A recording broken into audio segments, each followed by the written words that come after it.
A série de mensagens que nós temos acompanhado aqui na igreja tem como seguinte título: Espírito da Vida, Vida no Espírito. Hoje eu quero conversar com você sobre este Espírito que traz ou que promove a unidade. A partir da leitura que nós fizemos da primeira carta aos Coríntios, no capítulo 12, do verso 1 ao versículo 11, nós não podemos mais acusar ignorância. Nenhum de nós pode dizer: eu não sabia, eu não conhecia. Você e eu fomos batizados pelo Espírito Santo.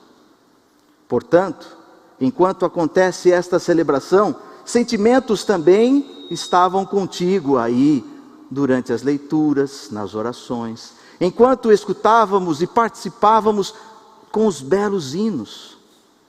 Tudo isso que acontecia, ou que acontece conosco, é a ação do Espírito Santo. Não é mero sentimentalismo, nem muito menos coincidência. É Deus agindo na sua vida. Isso incomoda, isso mexe com as pessoas, e nós começamos a provar de várias sensações. O mais interessante é que esses sentimentos não acabam aqui. Quando nós saímos aí pelas ruas, e já nos preparando para o almoço de domingo, o Espírito continua agindo, falando conosco, nos motivando. Quando nós, logo na segunda-feira, estamos desanimados, temos as nossas tarefas, esse Espírito nos coloca novamente em pé, e nos direciona a caminhos que nós nem imaginávamos, coloca-nos diante de pessoas, irmãos e irmãs, e assim, o reino de Deus se expande a lugares que nós nem imaginamos. Vale nós lembrarmos de Moisés. Quando Moisés estava sobrecarregado, o povo que havia sido liberto da escravidão do Egito, reclamando, porque não comiam carne, caminhando no sol, caminhando naquele deserto, diziam: nós não temos carne, eu prefiro o alimento que tinha enquanto nós estávamos escravizados no Egito. Moisés intercede ao Senhor, e clama no Espírito, com sensações certamente de dor. Aquela dor que ele sentia na alma, é a dor que o Espírito promove também em nós. E nas suas intercessões, Deus se manifesta e pede para que Moisés levante 70 pessoas. Essas 70 pessoas, e quando estavam reunidas, provam da presença de Deus. O Espírito desce sobre aqueles que caminhavam com Moisés, e passam a profetizar. Nas suas profecias, auxiliam Moisés na condução e liderança do povo. Moisés diz, está lá no texto, livro dos Números, capítulo 11, versículo 29, diz assim: tomara todo o povo do Senhor fosse profeta, que o Senhor lhes desse o Espírito. Essa foi a resposta de Moisés: tomara que todas as pessoas fossem profetas. Quando foi procurado por um mensageiro, ele e Josué escutaram que haviam duas pessoas, Eldade e Meldade, que ainda estavam profetizando. Moisés valorizou essa ação do Espírito. Era importante que aquelas pessoas continuassem anunciando a mensagem que o próprio Deus falou ao coração delas. Irmãos, nós estamos na comunidade de fé. Igreja, como nós temos falado aqui nas nossas conversas, são as pessoas. Eu e você somos o corpo de Cristo. E o que nos une é a certeza que temos um Deus, somos filhos e filhas de um mesmo Deus. Esse Deus que nos amou de forma incondicional, envia o seu Filho Jesus Cristo para morrer em nosso lugar e nos salvar. Esse é o centro da nossa fé, e por isso nós somos unidos. Pessoas diferentes, de vários lugares, mas que sabem que são filhos e filhas de um mesmo Deus, e que esse Deus amou de forma incondicional, ao ponto de entregar o seu Filho para morrer na cruz. E por isso nós estamos no descanso. Jesus nos deu a salvação. E eu e você somos filhos. Portanto, irmãos e irmãs. Essa é das expressões, ou a forma de tratamento que eu acho mais linda da igreja. Chamá-los de irmãos, chamá-las de irmãs. Nós não somos pessoas distintas, somos filhos de um mesmo Deus, irmãos e irmãs. Tudo bem, irmãos e irmãs são filhos de um mesmo pai e até mãe, porém, são pessoas diferentes. Cada um tem a sua singularidade, cada um tem a sua individualidade. O indivíduo possui as suas questões e características pessoais. Como então nós conseguimos provar da unidade? Lemos aí na primeira carta aos Coríntios, capítulo 12, versículo 11, mas um só é o mesmo Espírito, que realiza todas estas coisas, distribuindo como lhe apraz, a cada um individualmente. Ou seja, nós nos unimos, mesmo sabendo que somos irmãos e irmãs, por um mesmo Espírito. É o Espírito Santo de Deus que habita em nós. Esse que mexe com a minha vida, é Ele que me une às pessoas e me faz ser irmãos e irmãs. O Espírito, portanto, nos une. Une para que nós nos tornemos irmãos e irmãs. Vale lembrar da carta aos Efésios, no seu capítulo 4, versículos 4 ao 6, que diz: há somente um corpo e um Espírito, como também fostes chamados numa só esperança da vossa vocação. Há um só Senhor, uma só fé, um só batismo, um só Deus e Pai de todos, o qual é sobre todos e age por meio de todos. Percebam? É um só Deus, um só Espírito. E esse Espírito, além de unidade, ele também traz dinamicidade. Ele é dinâmico, ele é poderoso, ele traz poder para as nossas vidas, traz criatividade e coloca-nos em ação. Tira-nos de uma posição de letargia, de comodismo, de paralisação. É o mesmo Espírito que está lá no texto do livro da Gênesis, ou do Gênesis, no capítulo 1, versículos 2 e 3, que diz a palavra do Senhor: a terra, porém, estava sem forma e vazia, havia trevas sobre a face do abismo, e o Espírito de Deus pairava sobre as águas. E disse Deus: esse Espírito que criou, que organizou, é este Espírito que habita em nós. É o espírito da criatividade, espírito que nós encontramos na melodia de uma música, onde as notas ajustadas numa métrica criam uma harmonia. Este espírito que une, é esse espírito que nos tira, nos coloca em ação, traz criatividade, a criatividade artística, como bem apreciamos na música. Além de unidade, dinamicidade, poder, criatividade, esse Espírito nos renova, renova a vida, renova trazendo alegria, esperança e ânimo para continuarmos. O profeta Joel também nos ensina: e acontecerá, depois que derramarei o meu Espírito sobre toda a carne, vossos filhos e vossas filhas profetizarão, os vossos velhos sonharão, os vossos jovens terão visões. Profeta Joel, capítulo 2, versículo de número 28. Irmãos, é por isso o tema da série de mensagem: Espírito da vida, Espírito que traz vida. É esse Espírito que foi visitar Maria. Maria recebeu um mensageiro do Senhor, um anjo, e foi informada aquela jovem, ainda inexperiente, da cidade de Nazaré. Ela recebeu essa palavra, recebeu o Espírito em sua vida, e foi-lhe anunciada, Evangelho segundo São Lucas, capítulo 1, versículo 35. Descerá sobre ti o Espírito Santo, e o poder do Altíssimo te envolverá com a sua sombra. Por isso também o ente que há de nascer será chamado Filho de Deus. A vida surge do Espírito. Espírito que traz vida. Nós estamos aqui falando de Espírito que cria, que nasce. As mães, pais, quando aguardam os seus filhos, ficam preocupados. Mas lembre-se que quem traz vida é o Espírito de Deus. Você está carregando um ente santo do Senhor. Que privilégio a mães, aos pais, poderem ser esses instrumentos para que o Espírito da vida continue anunciando a salvação a tantas outras pessoas.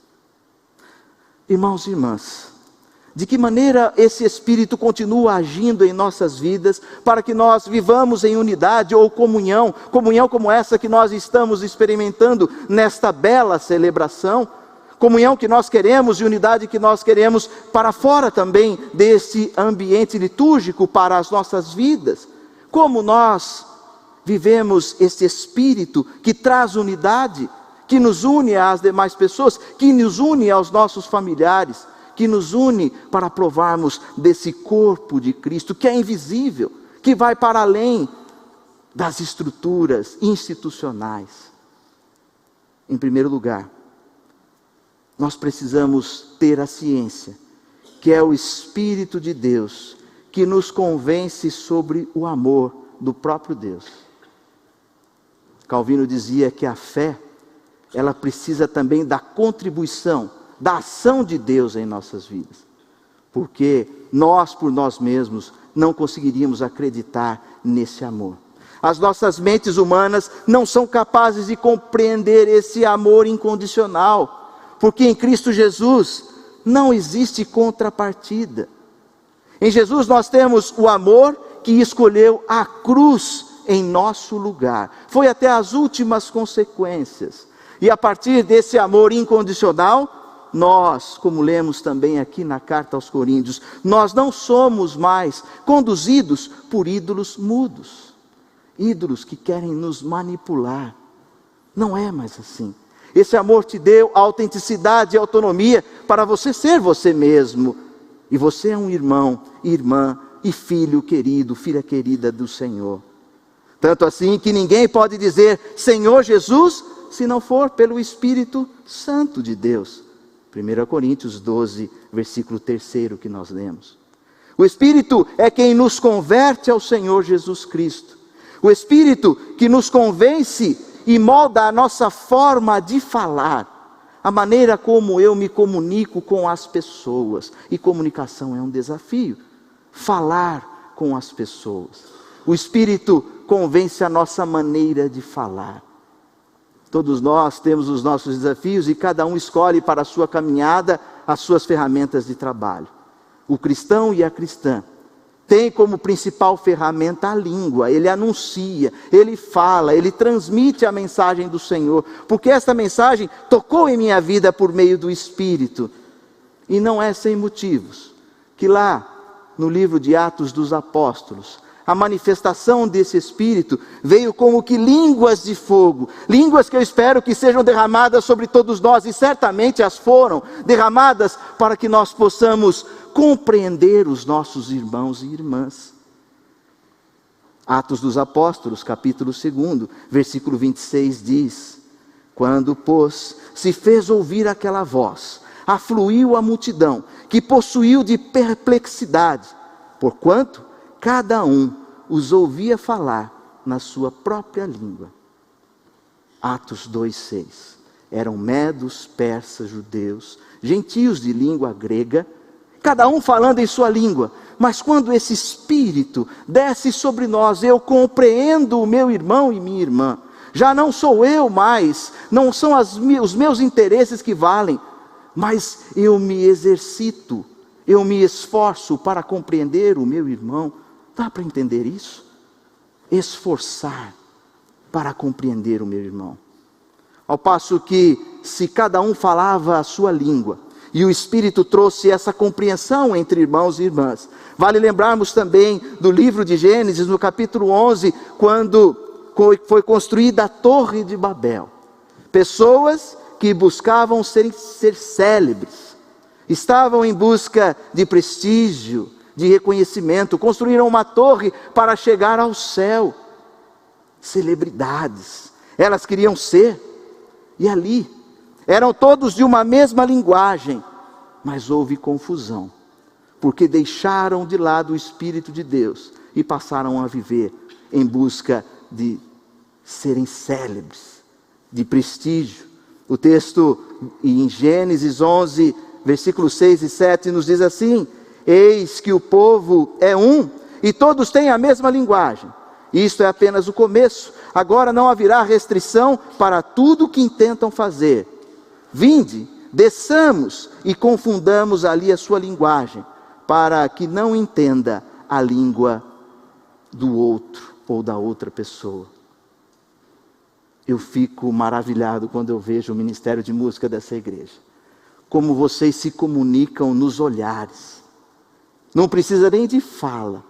Vocês olham uns para os outros, umas para as outras, e na regência do maestro, percebem como devem se comunicar, para que tudo aquilo seja compreensível para toda a comunidade de Deus. Isso é o Espírito de Deus. Esse é o Espírito que age em nós. Espírito que nos convence sobre o amor de Cristo. Muda a nossa linguagem. Passamos a compreender os nossos irmãos e irmãs. Esse Espírito de Deus, se é Ele que nos convence e muda a nossa linguagem, Ele também favorece a diversidade. Ele favorece as diferenças. Não existe nenhuma pessoa igual a outra. A pior decisão que temos de tomar é desconsiderar o próximo. A riqueza e a vivência da comunidade está justamente nas diferenças. São as diferenças que nos enriquecem. Nós nunca podemos escolher anular ou silenciar um irmão ou irmã. A palavra que nós demos hoje nos ensina que, ora, os dons são diversos, mas o Espírito é o mesmo. E há também diversidade nos serviços, mas o Senhor é o mesmo. E há diversidade nas realizações, mas o mesmo Deus é quem opera tudo em todos. É o mesmo Deus que opera tudo em todos. Primeira carta aos Coríntios 12, 4 ao 6. É importante lembrarmos que se Deus age na vida do meu irmão e da minha irmã, eu não posso silenciá-lo. E aqui eu conto uma experiência a vocês. Certa vez um casal me procurou e eles tinham que tomar uma decisão sobre um negócio da família. E vieram perguntar justo para mim, que não sou bom em economia, em números, não é a minha praia. Os meus irmãos sabem disso, não sou bom. E o que eu disse àquele casal sem respostas, eu também não entendia de economia, eu disse a eles, eu falei, olha, procurem dialogar. Exerçam aquilo que o casamento promove, que é a conjugação. Se flexibilizem. E você, marido, que acha que é o bom economista, escute sua esposa, porque ela tem boas estratégias também. Ela precisa ser escutada. Depois de algum tempo, o marido, que era uma pessoa especializada em administração e economia, falou, pastor, a minha esposa se tornou uma ótima economista. Eu falei, não foi ela que se tornou. Vocês exercitaram o dom de Deus, que nasce nesse escutar o outro, que nasce nesse não silenciar. Nós precisamos lembrar o que a orientação desse mesmo autor, o apóstolo Paulo, diz nos versículos adiante, versículos 22 a 23, ele diz, na primeira carta aos Coríntios 12 ainda, ele diz, pelo contrário, os membros do corpo que parecem ser os mais fracos, são necessários. Os que parecem menos dignos no corpo, a esses damos maior honra. Também os que em nós não são decorosos, revestimos de especial honra. Está aí. A comunidade de Cristo Jesus é aquela que honra as pessoas que são desprezadas no nosso tempo. Para nós, todos são importantes. A posição de um irmão. O sistema nosso de governo, o presbiterianismo, exerce isso. Presbíteros e presbíteras representam a comunidade. É preciso existir esse diálogo. Pastores, pastoras, presbíteros e presbíteras escutam a igreja antes de tomarem as suas decisões. Porque todos são importantes. Todas as pessoas são importantes. E é nesse diálogo, nessa comunhão, é que nós encontramos a riqueza e o crescimento da comunidade. Vale pensarmos, a comunidade de Cristo é aquela que se move pelo Espírito Santo, Espírito que nos convence, converte ao amor de Cristo, Espírito que faz com que eu compreenda o valor da diversidade. E, para caminharmos ao final desta reflexão, esse Espírito é derramado sobre nós, visando um fim proveitoso. Esse Espírito sempre tem um fim proveitoso. Todo esse sentimento que você tem, tudo isso que você provou nesta celebração, esta comunhão que continua ao nos abraçarmos na saída da igreja, ao nos confraternizarmos, tem que ter um sentido proveitoso. Outras traduções do sentido ou fim proveitoso dizem, a Nova Versão Internacional diz que é visando um bem comum. O Espírito age sobre nós sempre visando um bem comum. A Nova Tradução na linguagem de hoje diz, para o bem de todas as pessoas. Portanto, quem está cheio do Espírito Santo não pode pensar somente em si. Não pode querer ser célebre. Não pode querer buscar apenas o poder e o prestígio. Nós temos que analisar, refletir, orar e pensar no que é bom para toda a comunidade, a fim de que o Espírito conceda a nós sempre um caminho de proveito, de bem comum. Nós precisamos cuidar desta ação do Espírito Santo. Precisamos ter esta sensibilidade, como bem pregou o reverendo Reginaldo no último domingo, esta sensibilidade. E quando nós somos sensíveis, nós não silenciamos os nossos irmãos e irmãs. Vale lembrar que o próprio Senhor Jesus questionou e nos chama a atenção, é o blasfemar contra o Espírito. Evangelho de São Marcos, capítulo 3, versículo 29 diz, mas aquele que blasfemar contra o Espírito Santo não tem perdão para sempre. É visto como réu de pecado eterno. Eu penso que o blasfemar contra o Espírito, que o próprio Jesus nos alertou, é esse silenciamento dos nossos irmãos. Silenciar as pessoas que estão na minha casa, anulá-las, não escutarmos. Não faça isso. Na igreja, nós precisamos escutar as pessoas. Precisamos entender as manifestações. Porque é dessa forma que a igreja se fortalece. Para concluir, na força do Espírito Santo, nós nos unimos enquanto igreja de Cristo. Viva esta experiência de sentimentos e emoções que guia a sua vida na comunidade. Nós sempre buscamos aproveitar. O termo é esse, aproveite. Aproveite a comunidade, aproveite porque aqui nós trabalhamos por um fim proveitoso, que é o bem comum. Algo que seja bom para todas as pessoas. Viver em comunidade é honrar pessoas que são desprezadas no nosso tempo. E no exercício de compreensão do meu irmão e da minha irmã, nós provamos a presença do próprio Deus, que é o Espírito Santo dele, derramado sobre todos nós. Amém por esta palavra.